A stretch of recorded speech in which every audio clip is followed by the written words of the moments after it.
in the shame. You've got no one but yourself to blame.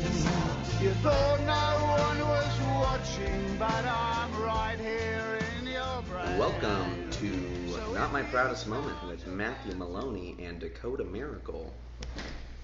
What's going on, Code? Code? Yeah. Wow. Can I call you Code? You call me Code. Actually, one of my teachers in high school, who was big dad joke guy, first day in class, he goes, "Oh, Dacoda, like Dacoda ring." And I was like, what the fuck is that? And apparently, Dacoda ring is like, I don't even know what the fuck it is. Well, wait, you know what a decoder ring is, right? No, a decoder ring? I looked it up when he told me, but I don't know. It's okay. It's like this little toy for kids that you get in cereal boxes. Oh. Like they say it was like a spy thing. There's no way like spies used like these actual rings, but basically there was like a message written on the back of the cereal box, and you had to like spin thing on this little ring to get what the actual letters were to spell out a message, and it always said something like "buy more cereal," you know. It's just, but you could like learn the code and, you know, send notes in class that were coded. Yeah, that's probably why I forgot, because It's dumb. I don't retain useless information. Yeah. Sure. Can I give a quick story, because this is actually on brand? Oh, yeah. Of a teacher joke gone so south. Yeah, let's hear it. I was in a community college class with this guy who every day came in dressed like George Lucas. Oh, really? Yeah, with the blue jeans and the plaid, you know, shirt. Uh-huh. And he was so unfunny. Like was he playing the part of George Lucas? No. He didn't look like George Lucas. Okay. He was dressed like him. Okay. Hard to describe. I don't remember his name. I don't even remember what the class was, but it was dumb as shit, I'm sure. Uh-huh. And but like, it was community college, so it was a mixed bag of like adults, and, you know, I was like a kid. I was college age. Yeah. But I'm in the class with like adults and like older people. Like every community college. And he's doing these jokes that were so bad, and he would always do, like, after he said a punchline, there would be a long pause, and he would like look around the room. He would like dart back and forth, and it would never get a laugh, because they were never funny. It was like bad, and so he would proceed to explain it to us. And like the thing is, this wasted so much class time. But the one story I remember, the one joke that really stands out is, and I forgot exactly how this all came to be, but this woman at the this was an older woman in the class. She mentioned something about being Jewish, which fit into the conversation. She just didn't bring it up. Oh, she just didn't randomly. Yeah, she didn't declare I'm Jewish, as they are wont to do. Yes. She brought up that she was Jewish, and the guy said, "Oh, well, you know what? Again, the unfunny teacher. Says, you know what the definition of anti-Semitism is?" Oh shit. And goes, hating Jews just a little too much. And Jesus.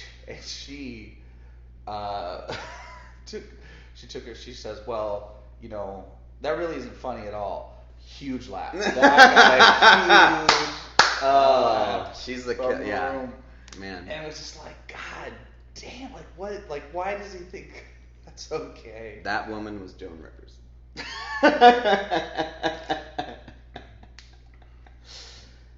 Anyways. All right. Yeah. So last time. Whoa, what an episode. Oh my God. We had mentioned something about doing, what do you call it, a talent show Yeah, we're saving our talent show stories. So I went first last time with my shitting on the side of the road story. Yeah. Oh, so you want me to go for this? Yeah, so you're first, man. You're up. I didn't know we were gonna take turns. I didn't know how. I thought we would always start with you, and so we could get to the good stuff. So we got the good. Okay. All right, I'll start. Yeah. All right, so this is my talent show. School talent show story. All right. Your embarrassment. Oh yeah, I also live by a train. That's what that. I don't know if that picked it up, but yeah, that house literally shakes. Yeah, good selling point. Yeah. Okay, so Dacoda, you're a young man. Are you familiar with what a bop it is? Yeah, bop it, twist it, pull it. Yeah. Fuck it. It's a toy. It's a rhythm game. Like basically Simon Says toy. There's different things on the toy, God. different tasks. Is this your talent? I never owned a bop it. Okay. I owned a Bop It Extreme Mm. with five different commands. Oh jeez. And when I was in elementary school, so this isn't too bad. Okay. I was at elementary school, and there was a talent show. Mm-hmm. And I was the little attention seeker that I am now. Uh-huh. And I thought, well, what am I gonna do? Well, I gotta be in the show. And I knew that I was the best Bop It Extreme player that I fucking knew. Yeah. I was good. Okay. Look, I don't know who's listening. I don't know, maybe the creator of Bop It. The Bop It Extreme World Champ is tuning in. He's got the record. I got over 150 commands. Wow. That's a lot. That sounds like that gets really fast. Yeah, that's very fast. And so I went and I auditioned for the talent show with I took my Bop It Extreme to school. Okay. And I went on an audition. Now this was in the day. I grew up like right in the areas they were beginning that like the whole participation trophy era. Where like you gotta let them in. Yeah. As long as they're not dropping curse words. Yeah. You gotta let them do the show. Okay. So I went in and I bopted my heart off. Yeah. And I put up a good score. Yeah. And they let me in the show, but they told me that my act was too long. I was too good. You're too good at Bop It. I was too good at Bop It. So what they explained to little Matthew was, you can go up, you can show off your talent. You can be in front of the whole school, and you're gonna bop it. But listen, I'm gonna be to the side of the stage. I'm gonna give you a signal. When I do, you gotta take a dive.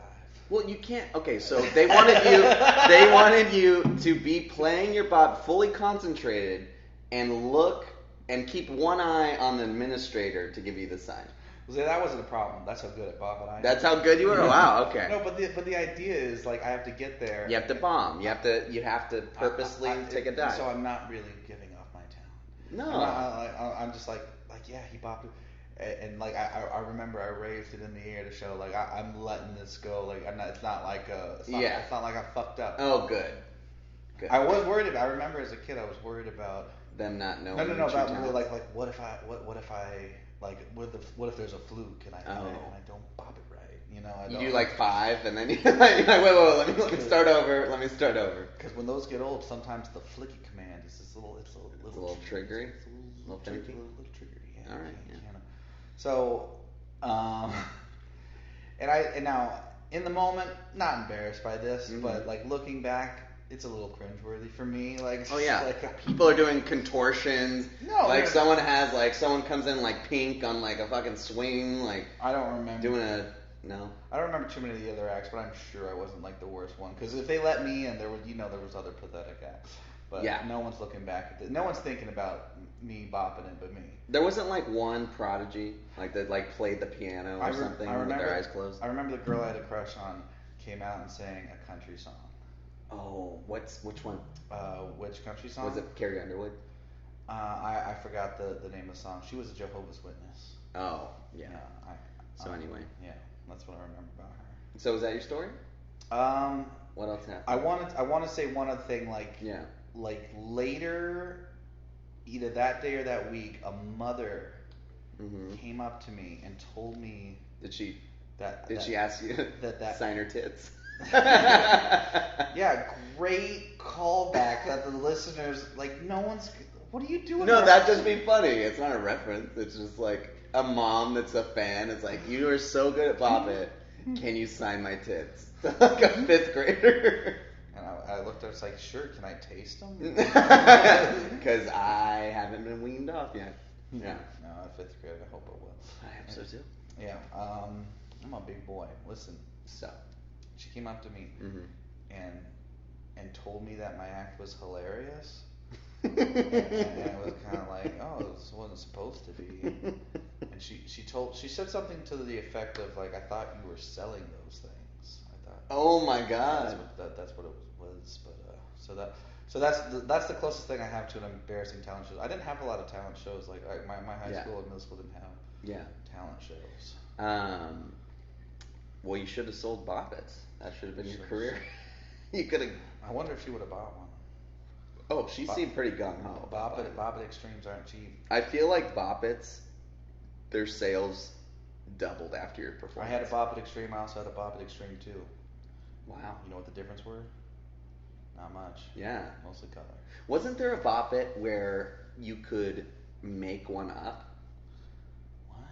Like, it recorded your voice saying, like, jump it, or you could record your own thing. Like, you know how it's like, it's like, bop it, twist it, punch it, you know, that sort of thing. There was one where you could use your own voice. So, like, if you were like, punch it, you know, like, you could do your own. You know what I love? Bop It Sam Kinison edition. Bop it, ow, ow, ow! Yeah. Paula, you fucking bitch! There's kids in Africa that can bop it. No. Anyways. Wow. Well, I'm glad you went first, because mine's better than that. Cool. Whoever has the least funny story should go first, I feel. Well, we'll never know. We'll never know. Yeah, alright. Well, fuck, I already set myself up for failure here. There we go. So... This better be good. This better be good, shit.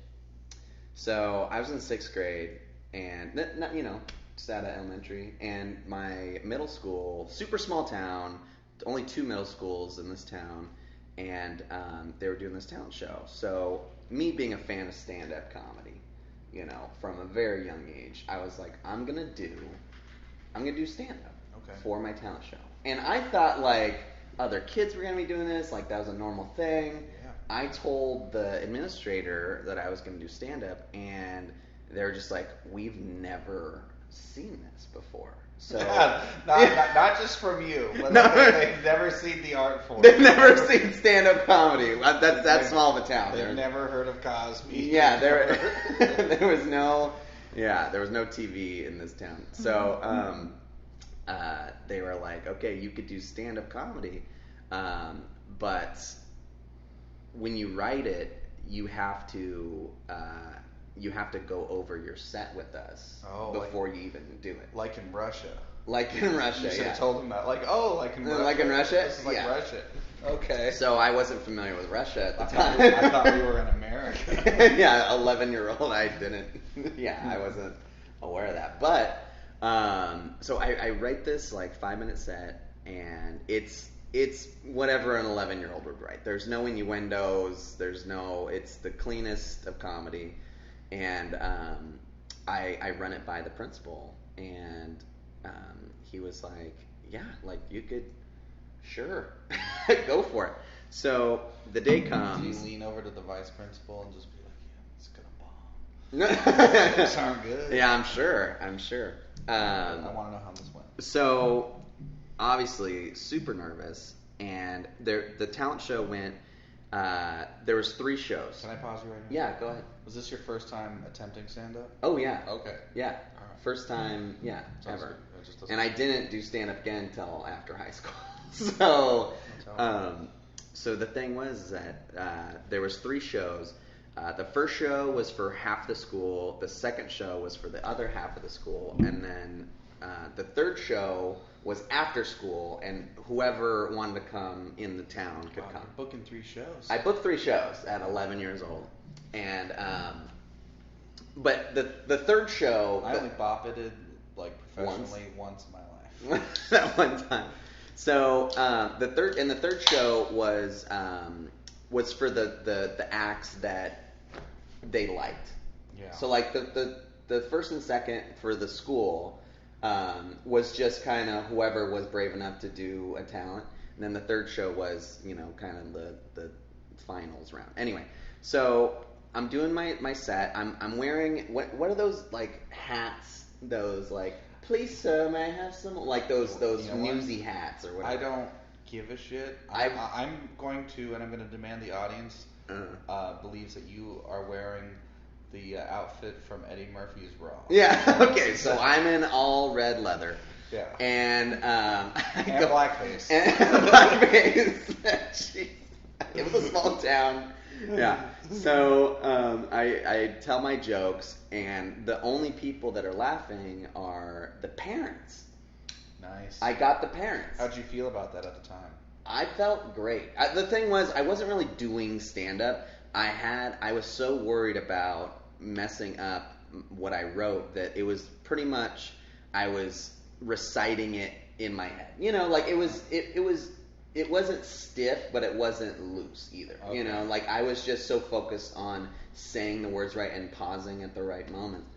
And parents were laughing. I remember that. And so I get to the third show, the after-school show. Nice.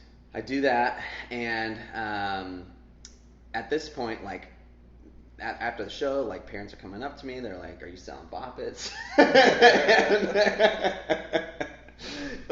don't know what that lady's going back to my story. Yeah. When did she see kids sell like hardware? Yeah, like toys. It was like on one of the characters from Ed and Eddie, like just fucking always always looking for that quick buck. Yeah, I know. I just was selling boppets. Maybe if I play boppets enough, people want to buy. Like she got like I was at the fair, like giving them pitch, like it's called the boppet. Step right up. You can twist it, you can pull it, you can bop it. Yeah. And this one's extreme. Which means you can spin and flick it. Yeah. So I finished 3 shows. I'm feeling really good about myself. Like, I'm the next Eddie Murphy, So the next day at school, I'm just, Was I'm there walking a prize? in. No. Just to be in the third one was the prize. Pretty much, Okay. yeah. The after school, like, Right. But were parents approaching you after? They really were. They were like, "Oh my gosh, like, you were, that was really cool what you did." And yeah, because they knew what stand-up comedy was. Sure. Yeah. Dacoda's did all the kids. He's just talking. He's just He's just. It was talking. a TED talk pretty much.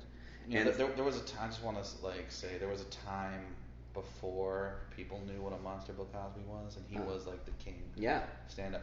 And I remember the first time I watched stand up comedy was my mom put me down in front of Bill Cosby himself, one of the greatest like specials of all time. Yeah.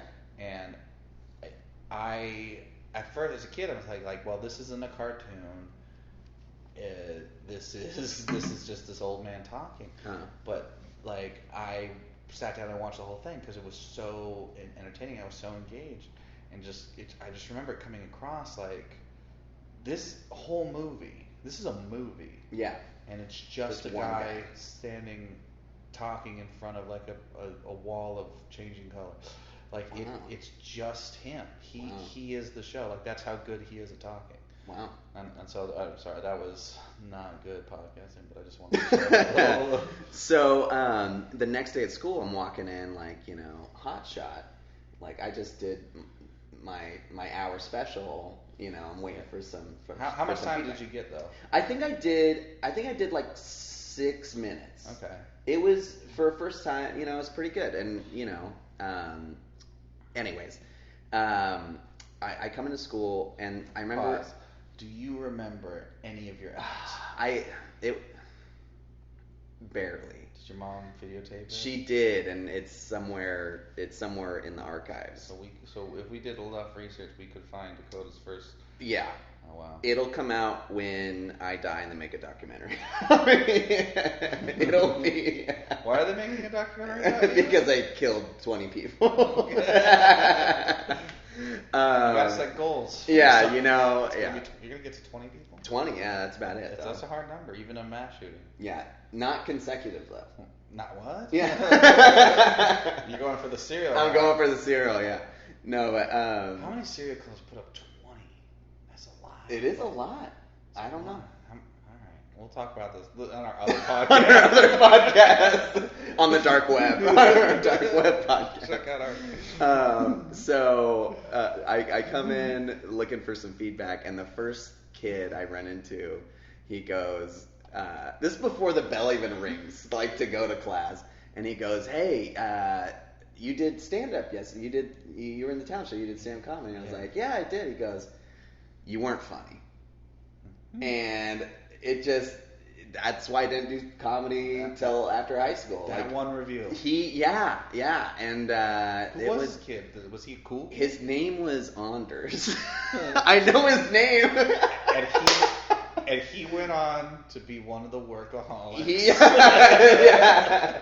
You know what's funny? Was that Anders? He had the hair of who's the Blake. long hair? Blake. He had the hair of Blake, but it was blonde. Like, he had that crazy... So he was funny. If you have that hair, you're funny. Oh, no. He might have killed people. I don't even know. Yeah. He was that sort of person. Wow. But anyway, he's a good guy. He grew out of that phase. But, yeah, it was not fun. It hurt. It actually hurt. And so I just, you know, the next year, the administrators were like, "Oh, my God, Dacoda's doing stand-up again." And... You know, I'm like, actually, no, I'm not. They were like, oh, shit. Try not to clap so close to the microphone. Oh, sorry. Anyways. So that one review took you down. One review. Now, everyone tells me I'm bad stand-up, but I still do it. No. And all of them are right, including Anders. Including Anders, yeah. But no, keep doing it. Yeah. Trying to get better, you know. I'll go into like a little story that's not really a shameful thing. Mm-hmm. But the first time I did stand up was kind of like around the same time. Right, like 11 years old? Like somewhere in there. I think it was elementary. Yeah. So I was in the Boy Scouts, and I wasn't even just in the Boy Scouts. I was in the Order of the Arrow. Mm-hmm. I don't know what the fuck that is. We need to learn this train schedule. Look, I think it comes by every like 10 minutes. All right, so it's like a secret, not a secret club, but it's like a club in Boy Scouts. It's like another little group you have to get like elected into. You have to get molested into. That does its own stuff. Yep. Okay. Yeah, we all heard what you said. No Yeah. one laughed, except for Anders. Just checking this out. Mm-hmm. So anyway, I'm part of this thing, and we're having like a big you'd call it a jamboree, you know? It's like a bunch of scouts are getting together to camp, right? Uh-huh. And my chapter of OA, Order of the Arrow, Mm-hmm. Like my leader wanted our chapter to put on a USO themed show. Oh boy! Because we're gonna have all these scouts together, and he wants like Bob Hope. No. See, that's what he wanted. He wanted us. He wanted us to put together our own little like talent show, but have us like impersonate celebrities and have like a little show to put on for the rest of the troops, and it was going to be like a USO thing. My God. And so I got a call from my chapter leader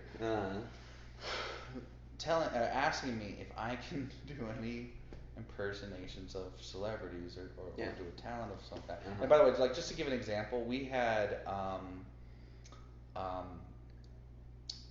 like we had a guy who could play guitar, and he was like really good. Yeah. He was really good. They put him in a wig and a hat, and he was Slash for the USO show, and he came out and he put on. He did really well. He put on some licks, yeah. He fucking shredded, and did some some good songs and stuff. And, Yeah. And we just kind of like, so there was stuff of that nature. You did your talent and you didn't. Yeah. So I didn't want to do it. Okay. So I told, and I was kind of a chubby kid. Uh-huh. And I told him that like, well, I could do a Ron White. Oh, you went for Ron White. I wanted to do Ron White so I wouldn't have to do it because Yeah. Ron White isn't what's called scout appropriate. Yeah. And I said like I could do Ron White. You like, I So need could some do whiskey, I need a cigar. You were going all full in. And he said, all right, you're gonna do that. And I said, well, like he's like a foul mouthed comedian. Yeah. Well, yeah, you can't do those jokes. Oh, so you can't be Ron White is what he's telling you. No, because Ron White has jokes where he doesn't curse. I had to do those or take out the curses and stuff. And so next thing I know, I'm picking out an all black outfit. My mom's putting like talcum powder in my hair to make it white, and I had a little glass of apple juice. Apple juice. Yeah. And we made like a little like cigar thing. Wow. Paper, and so the first time doing stand up, like I had Ron White's book, which has sections of stand up in it, and I memorized it. And the first time I did like anything close to stand up was going out and impersonating Ron White. Wow. And I got to recently, like a year ago, at the Comedy Store, You actually stole his jokes and performed them. I was in the secret bar where only paid regulars are supposed to be. Yeah. I met Ron White and I got to bother him with that story. Wow. Yeah, he loved it. Did he really love it? Oh, he was giving me a big ribbon for like even like approaching him. Yeah. And like because I was being a real spaz, because I really don't get the fucking what do you call that when you're like polarized by a celebrity? You don't get starstruck. Yeah. Starstruck. So you're just like, what's up, Ron? I don't get starstruck, but with Ron I was like. Yeah. And I'm really not even with like big comedians. Yeah. No, you stole his jokes when you were like 12 years old. I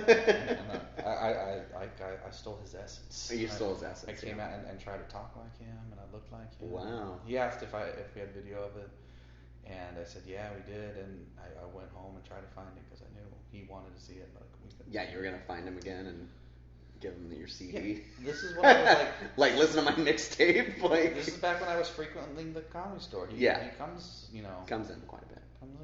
Yeah. He's a cool guy. So he gave me, he let me try a bit of his number one tequila.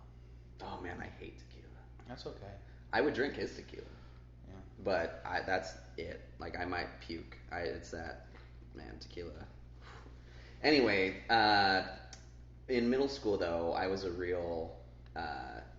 That wasn't even the most embarrassing thing from middle school. Like well, it sounds like you crushed it. And then, and then that one kid. So it all went downhill from there, pretty much. You know what? This is kind of a bad episode because both of our stories, like, neither one is like really that embarrassing. It's not, but I do have some stuff that it's not that it. I thought it was embarrassing at the time, but it's like looking back on it, like people thought I was a fucking idiot. Like in middle school we did gym. We had gym, we changed, all this locker room stuff. Yeah. So anyway, everyone had a gym bag, like a Nike, like small little gym bag where we put all our clothes. Well, my bag broke, and so instead of getting another small bag, I had another backpack. But instead of like holding wearing one backpack and holding another one, I put the other backpack on the front of me. So I had double backpacks. I walked around like that for like probably the whole school year. Yeah. So I was like the double backpack kid. And everyone was like, why do you have, like, everyone questioned me. And I'm just like, this is like, I'm starting a thing, And I wasn't starting a thing, and everyone thought I was fucking stupid, Okay, yeah, I mean. It was embarrassing. I was so out there that I remember going to the bathroom, and I came out of the bathroom, and I ran into this kid in the hallway, and he's like, hey, what's up, Dacoda? I'm like, what's going on? He's like, are you gay? Like, this 13-year-old kid, or 12-year-old kid, is like, are you gay? And I'm like, no, man. And he's like, all right, cool. Then he goes in the bathroom. Like, I don't know if it was like an invitation to like suck his dick in the bathroom, or like if I was just so out there and weird that if you wear two backpacks, you want No, some dick. I don't know. He went in there to tell all the other guys that you weren't coming. Probably. Let's move on to whining and dining. Yes, whining and dining.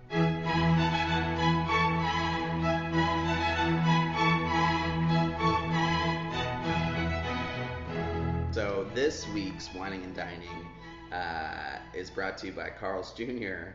and we're trying their Froot Loop mini donuts. So I went and got this. I went and got these things, and they don't make them fresh. I'll tell you that. As soon as I ordered it, it was ready. So I mean, they just—I don't know if they're stale. I don't know if they've been there for 5 days. So let's see what we got here. So how many does it was? It was also only like $2.30, and there's what, 5 of them? You get 5 donuts, each of a different color, different flavor too. See, here's the thing. Wait, Froot Loops are different color, but they're not different flavor, right? They don't have different flavors? I suspect these are going to be... So here's the thing. So these are... Yeah, go ahead and touch every single one of them. Sorry. I'll take the one you didn't touch. God. I'm looking at these. They've got a little frosting on them, but there's food coloring in both the frosting and the cake. The cake. Is that what you call it? The donut part. And they feel hard. I mean, like it's a mini donut. It's not even a donut. I feel like it's an enlarged Froot Loop. That's how hard it is. See, that's what I'll give them credit. These look like Froot Loops. They do look like Froot Loops. So on that, so let's go ahead and try them. All right. They taste like Froot Loops. They taste like Froot Loops. Holy shit! So almost chipped a tooth. As advertised, they taste like in texture as well as flavor. Yeah, you need some milk with these. Yeah. I would put these 5 in a bowl of milk and eat them like Froot Loops. Yeah. So, what's the review? What's the consensus? Because if they're going for Froot Loop donuts, that's what these are. They're going for it, and I feel like they nailed it. If you like Froot Loops, I mean, get them while they're here. I don't know when this episode's going to come out, but if they're here next year when we release this. They got Toucan Sam right on the box. You know what, though? Now that I've eaten half of this, the box. There's a filmy. I don't know how your mouth works, but there's like a filmy, like wax coating in my mouth now. Mm-hmm. Do you feel that too? Yeah. I don't know if it's all the food coloring, because I'm gonna shit. I'm eating the red one, the only one you didn't touch. Sorry about that. And I mean, what a germaphobe you are. I'm just kind of like moving around the donuts. Yeah, and I feel like this is gonna like coat my stomach. I see. Unlike last time, you didn't you're eating the whole donut. You didn't just take a bite, say I've tried it. You're eating it. Well, yeah. So that's a good sign, right? It's like. Yeah, I mean, I'm trying to wash down this wax shit. With more of it. With more of it. Did I not eat the last one? That last one was fucking terrible. I don't think it was it was the cheesy bacon tots. Yeah, the cheesy. There was one piece of one bacon bit. One tiny piece of a bacon bit in this thing, and like it was more toddy than cheesy or bacony. Like it was, yeah. But it was as advertised. It was a tot with cheese. That is not as advertised. Okay. I love how we're still talking about last week's. No, but we're now okay. Let's move on to Froot Loop. Okay. Right, so here's the thing. Yeah. I would say this is as advertised. Mm-hmm. They are donuts. I would say that as well. They have successfully created Froot Loop donuts. But I don't know if they're worth getting again. It's not like. I wouldn't order either of these things again. But the people that go. But probably fun to try once. Oh, if I was a kid, I would ask to go back for these. Yeah. But now, did you eat sugary cereals as a kid? I did not. I was not allowed. Well, yeah, you were already too fat.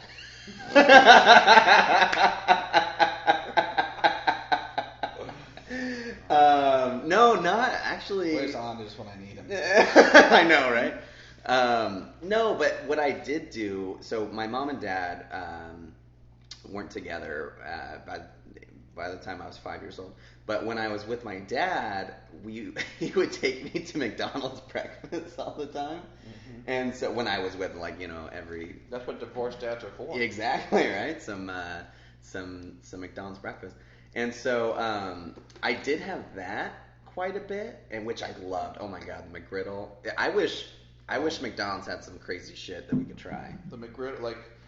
Can we try that one episode? Because, like... No, because the McGriddle's become a staple, but... I would cream my jeans. Like, I remember when it came out, it was a hot, like, that... Oh. Do you remember how they advertised that? No, I don't even know if... I don't think I was old enough to even conceive that. I just was always brought up with it.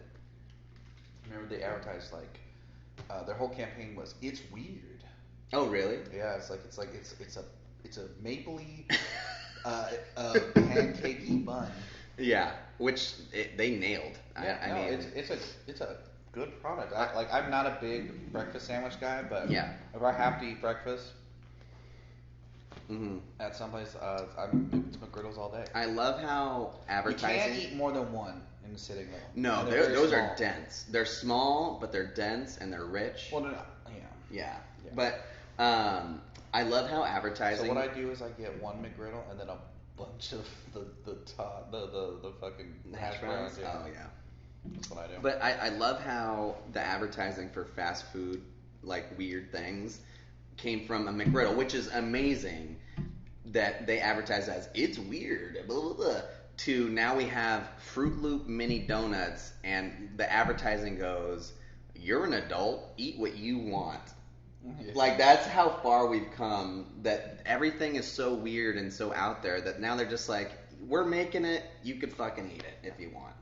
Last thing I want to say in this segment is, yes. I don't know how, like, fast food, like, branding deals, like, obviously Carl's Jr. has Froot Loop, you know, money right now. Apparently, yeah. But, is that Kellogg's? They have a deal with them. Uh-huh.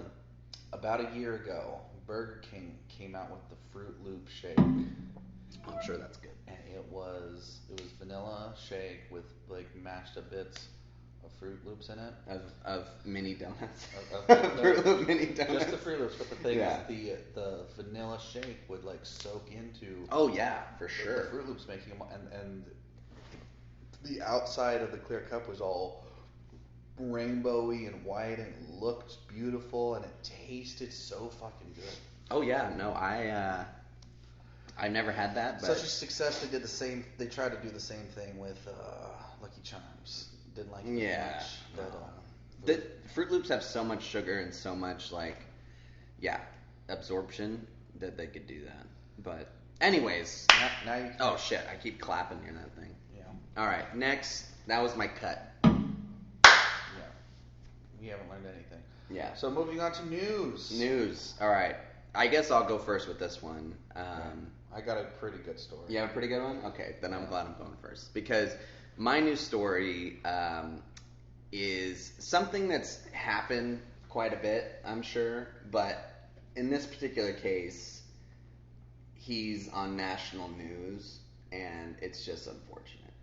And the whole situation is unfortunate. But this man... Not strangled. What sorry, the fuck is this story, dude? This is supposed to be like moments of. No, it's embarrassing though. It's probably the most shame. All right, let's continue. Besides, like having an underage relationship, this is probably one of the most shameful things. This guy, apparently, his kink was. Like using a shower, like you know, like on those not a shower rod, but like This is like the worst thing to listen to. I know. Just tell the fucking story, man. So I print these out. I have something to read for my story. Do you want to Okay. get your thoughts together? I will find it right here. Oh my God. I will find it. This is insufferable. This is bad. I'm so sorry. Fucking up. He killed a hooker. Dude, this is not cool. What is this story? It's a national news story. This is a murder. Strangled in a sex game. It's a sex game that he hired this hooker for. With a shower hose. So you know when you take a shower and you like some people have those things that they come off and you could use it. Anyway, a shower hose. This isn't an embarrassing story. This is his face and her face. So even though she's dead, her face is everywhere. No faces are being shown on the podcast. I know, but I'm looking right at it. And he looks like a guy that is into some weird shit. Great description. What? This is bad. There was a sex game, and he paid 50 euros. Oh, wow. And yeah, so he paid her 50 euros, 2 mobile phones. Oh, wait. 2 mobile phones. and an iPad mini. Apparently, I don't know, but apparently she has them. So, yeah, there was apparently a game, and he strangled her. But the thing is, though, is that this isn't cool. It's horrible. A woman is dead. This isn't like a oopsie daisy. look, this guy's in trouble. He is. Look at what It's horrible. They should be ashamed. Like, a woman is dead. This is a criminal. This is a man who has committed a crime and is now going to jail. He did, and it's embarrassing. You should be embarrassed for bringing this to the podcast. That's not his what family we're must be for. mortified. Oh my God. No, look, here's one of the worst things. One of the worst things ever is having sex with someone and that person dying. Because you're in your most vulnerable state and someone dies. It's all coming through. Like, this guy, not only did he kill someone, but now they know that he was a regular at a brothel or something. What's ironic is on the flip side of that, it's probably like the best thing ever to die during sex. Really? Probably not in her way. Yeah. Because I don't think she's having a good time getting strangled to death. Yeah. Unless she was into it. I mean, who knows? Like, some people are into autoerotic asphyxiation. Dacoda, I'm disappointed in you, and I'm hoping you do better. Thank you. I want you. Thank you, Anders. I want you to listen to my story. It was on Daily Mail, everybody, so blame them. No, I'm not blaming them. Why are they putting that story out if it's not embarrassing? That's embarrassing. They're like, I don't know what the Daily, like, they're putting out news. They're putting. Is that news? They're putting out story like that's a story that occurred, but that's not something for you. Like, you have to choose a story to bring into here. Turn this fan on. It's getting hot in here. How quiet is that fan? It's very quiet. Alright. This is a new house, man. Here we go. Anyway. Bring it home, Matt. But, like, do you understand? Yes, I understand. It's embarrassing, though. How much time did you put into finding that story? I just looked at the Daily Mail. And just okay. I thought it was embarrassing. They have embarrassing shit on there all the time. Yeah, that's like more of a crime. Well, it's also where I got my last story, so Yeah. All right. I'm gonna stop using them as a resource. A young woman who was hauled off a Thomas Cook flight along with her mum. This is also again from. Do you just look up like stories in Europe that happen? No, it's a coincidence that Okay. it's two Europe stories. A young woman who was hauled off a Thomas Cook flight along with her mom subjected the police officers arresting her to a vile racist tirade. Cody Richardson, age 20, and Kelly Meadowcroft, 38, Raider of Tombs, drank duty-free gin at Manchester Airport before boarding the plane Wait. Let me stop you right there. Did they have to advertise as duty free? Like, I don't know what that means. What's no tax. Well, Like they're just like because there's so much tax in America that like they're drinking duty free. They didn't have to put that in. They did. They're rubbing it in. Yeah. Anyway. Before boarding a plane which was due to head to Turkey. But due to their abusive behavior, the captain turned around while taxiing to the runway so they could both be removed and police were called. During their outburst on the plane, Meadowcroft and Richardson were seen drinking from an open bottle, asking for cigarettes, disrupting the safety briefing. Wow. And were making comments about knocking one of the crew out.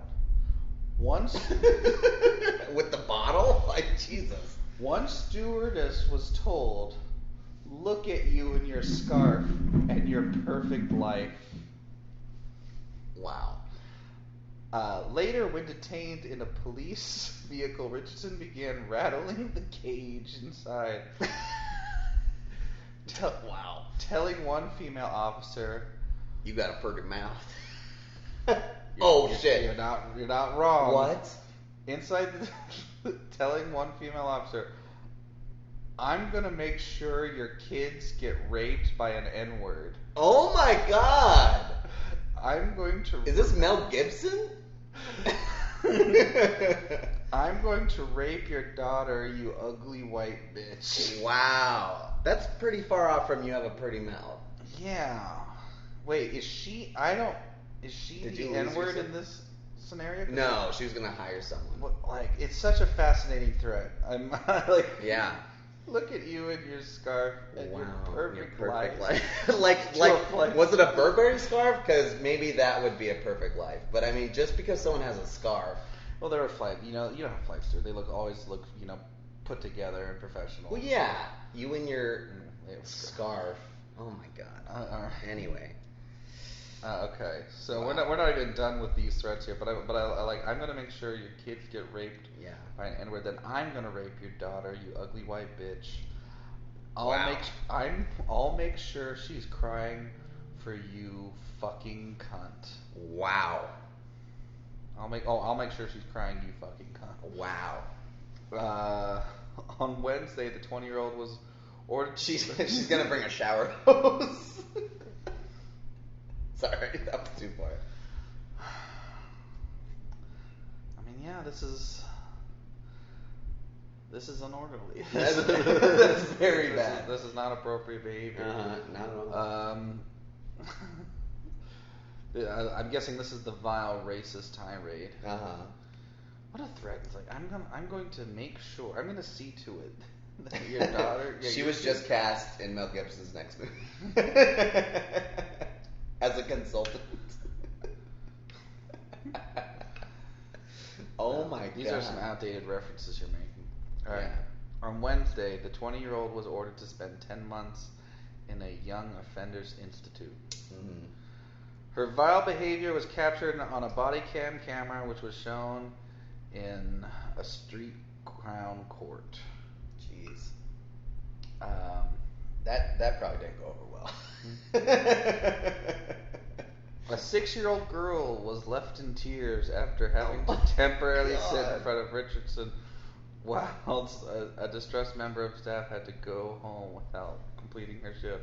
Wow. The plane eventually took off several hours later. Wow. At Minshall Street Crown Court, Manchester, Richardson was jailed for 10 months, and her mother got 2 months after both admitted being drunk in aircraft, while Richardson also admitted assault on police and a racially aggravated public order offense. Jeez. All right, now here comes my favorite part. Here comes the justification. Oh, you haven't found your favorite part yet? No, I mean, like, I'm gonna make sure your kids get raped by an N-word is pretty good. That's some like, woo. That's rough. That's hard to get around. That's Like in the try having to date after that.